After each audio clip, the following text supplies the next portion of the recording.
Prison, un système de verrouillage dernière génération ne laisse planer aucun doute dans la tête des prisonniers. Alcatraz est la pire des prisons pour eux. Quand vous entendez cette porte s'ouvrir et se refermer derrière vous, vous savez qu'ils vous tiennent et que vous ne sortirez pas de cette cellule.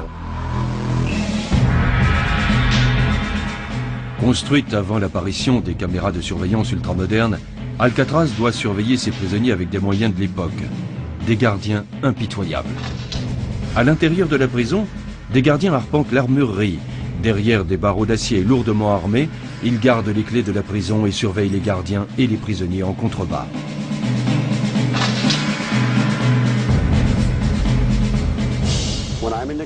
Quand j'étais dans l'armurerie, il fallait que je regarde les officiers faire leur ronde et m'assurer que leur sécurité était toujours assurée. Ce que les gardiens ne savent pas, c'est qu'un détenu du nom de Bernard Coy s'intéresse de près à l'armurerie. Coy a braqué une banque dans le Kentucky et a été condamné à 25 ans de prison. Mais Coy prétend que ses erreurs appartiennent au passé. Il devient un détenu modèle et gagne la confiance des gardiens. Une erreur qui se révélera être fatale pour certains d'entre eux. Coy conçoit un plan audacieux et complexe. Voler des armes, prendre des otages et s'ouvrir un passage jusqu'au bord de la falaise.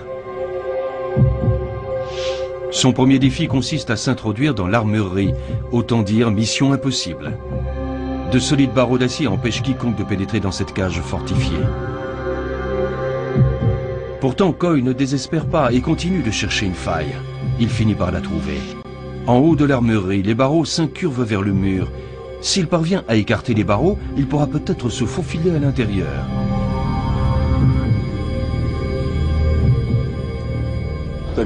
Les barreaux de l'armurerie n'étaient pas aussi solides que ceux des cellules. Ce n'était pas un acier de qualité.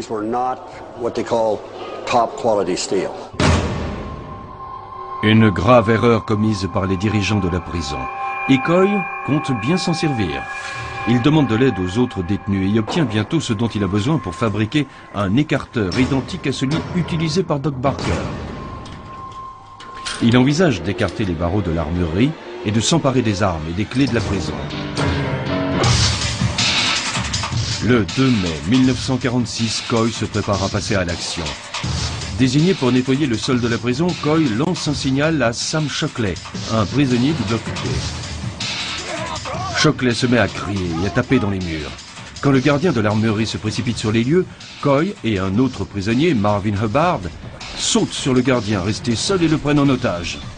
Ils libèrent un certain nombre d'autres prisonniers et se mettent au travail.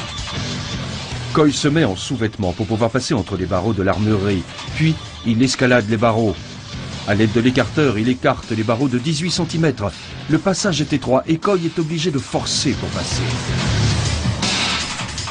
Il passe des armes et les clés aux autres détenus et redescend sur le sol de la prison. Ils sont prêts à s'évader. Leur principal complice est un dangereux braqueur du nom de Joe Kretzer. Celui-ci s'était promis de sortir d'Alcatraz et c'est sa chance. Jusqu'ici, le plan d'évasion de Coy se déroule à merveille. Il ne reste plus qu'un obstacle, la porte d'acier donnant sur la cour de promenade, mais la clé est introuvable.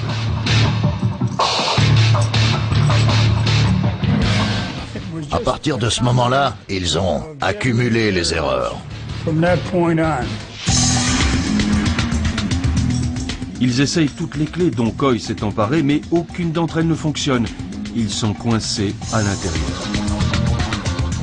8 nouveaux gardiens s'introduisent dans la prison. Coy les prend immédiatement en otage.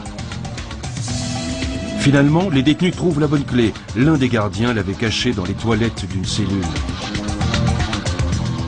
Mais il est trop tard. Le verrou est bloqué.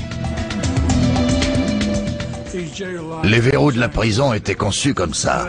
Si vous tentiez de les forcer, ils se bloquaient et vous ne pouviez plus les ouvrir. Enfermés dans une prison en état d'urgence, Coy et sa bande sont en mauvaise posture. Alcatraz semble avoir gagné la bataille, mais les détenus désespérés commencent seulement à se battre. Ils ont décidé de se servir de leurs armes. Ils n'avaient plus rien à perdre. La situation devient rapidement incontrôlable. Le directeur de la prison fait appel à l'armée, aux gardes-côtes et aux marines. Les marines attaquent la prison avec des fusils et des grenades. Alcatraz devient un champ de bataille.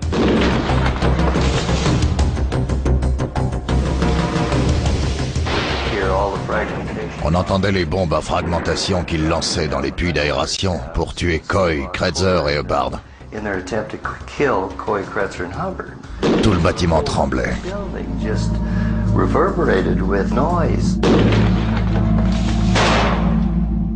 Le plan d'évasion se transforme bientôt en impasse sanglante.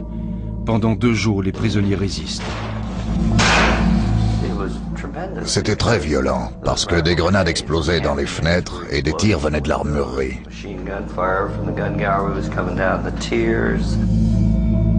Les 3 détenus se réfugient dans le couloir de service, mais les militaires ne cèdent pas. Afin d'envoyer des explosifs dans le couloir, ils doivent percer des trous dans le plafond en béton armé de 10 cm d'épaisseur. Ils descendent ensuite des grenades à l'aide de ficelles, utilisant une autre ficelle pour retirer la goupille et déclencher l'explosif. Quand les grenades ont commencé à descendre, on ne s'y attendait pas du tout. Tout s'est mis à sauter autour de nous. Ces prisonniers avaient provoqué leur propre perte.